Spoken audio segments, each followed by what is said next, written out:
Welcome to Peace WellLife. Those who are troubled with pimples, now your troubles are over. We have again come up with a new formula which will show results in 5 hours.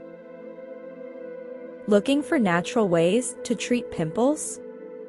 Let's dive into the benefits of tea tree oil and coconut oil.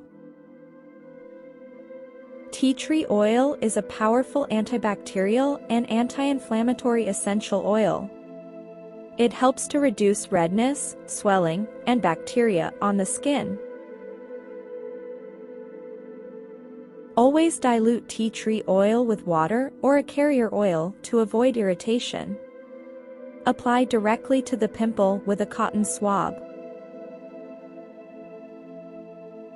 Coconut oil is deeply moisturizing and has antimicrobial properties. It can soothe the skin and prevent further breakouts. Apply a thin layer of coconut oil and tea tree oil mixed to your skin, focusing on dry or irritated areas.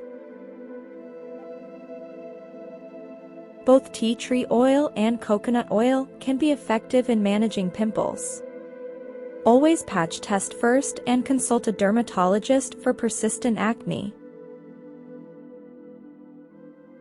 Wash your face applying mask after 10 minutes with cold water and check the magic result in 5 hours. Subscribe for more natural skincare tips.